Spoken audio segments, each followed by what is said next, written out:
pa rin masasagot. Hindi ko pa rin kasi alam yung pwedeng mangyari.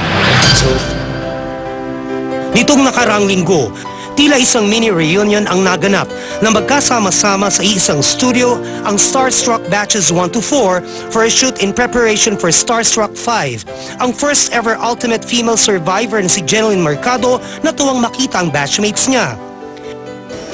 Masaya ako kasi walang nagbago. Ganun pa rin yung samahan namin. Masaya pa rin kami. Magkakapatid. Ganyan.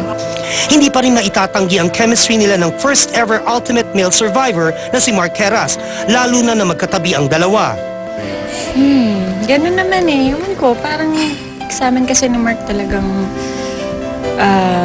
simula nung naging kami hanggang sa nagkahiwalay kami, walang negative eh. Kumbaga, friends pa rin kami, maganda yung takbo ng relationship namin, working relationship lalo na.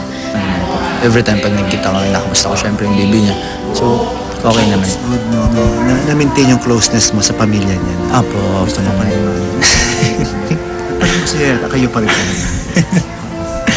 Ewan ko, ba't ganun si tita? Ganun si tita sa akin. Ever since naman, di ba? Kahit anong mga nangyari kay Jen, parang ako lang nakita niyang lalaki. So, ako lang nakita niyang anak-anakan din ng lalaki. So, sa Starstruck pa lang, maraming nakapuna na tila pareho ang kapalaran ng dalawa. Parehong lumaki sa adoptive parents at ngayon parehong breadwinner ng kanilang pamilya. Sa akin hindi naman ganun kahirap. Kasi depende na rin siguro sa pagpapalaki ng mga magulang namin. Well, ako kasi napalaki ako na talagang strong. Naman ever actually, since nung sumali pa ako ng Starstruck, yun yung naka-set sa utak ko na magtatrabaho ako, magpapagod ako sa trabaho.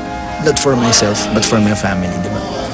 Aminado si Mark, hindi rin maiwasang magkaproblema sa pamilya paminsan-minsan. Normal naman sa family na minsan nagkaroon kayo ng misunderstanding, di ba? So, pero so far, naaayos naman agad. Utang daw ni Mark ang level of maturity na meron siya ngayon sa Starstruck at sa show business, kung kaya't nang minsan magkaproblema sa pamilya, nagawa niya magsalita para sa lahat. Minsan nagawa ko na nagpa-meeting ako sa bahay, lahat ng tao sa bahay. From my dad, my tito, my mom, my brother, my cousins, pati yung mga maid namin sa bahay. Talagang kami ko, meron tayong meeting sa baba around 2 a.m.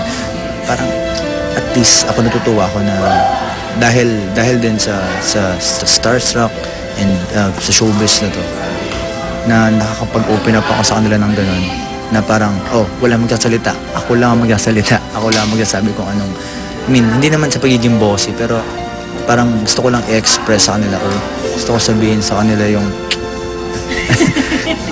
gusto ko lang sabihin sa kanila yung nararamdaman ko, hindi nila mamasamain.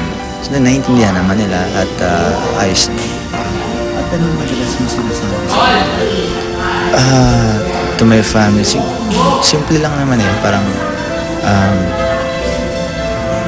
hanggat nandito ako sa showbiz, hanggat nagtatrabaho ako, wala kayong dapat ipag-alala. At sana in return, just parang support me lang sa trabaho.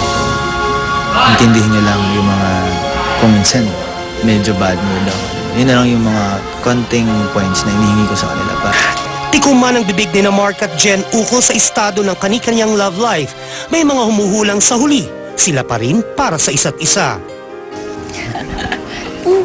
Siyempre hindi natin masasabi, pero tingnan lang natin. Hindi naman natin malalaman kung anong destiny ng tao, pero diba, why not?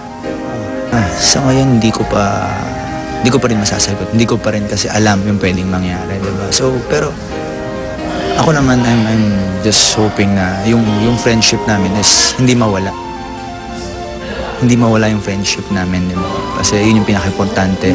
Para naman sa mga tagahanga ng kanilang tambalan, malapit nang magsamang muli ang dalawa sa upcoming GMA soap na Now That I Have You. Pero mukhang kailangang maganda para sa mas daring na Mark at Jeneline. Parang hindi na kami mga bata para mamili pa ng mga gagawin, diba? Hindi naman kami papabayaan ng network.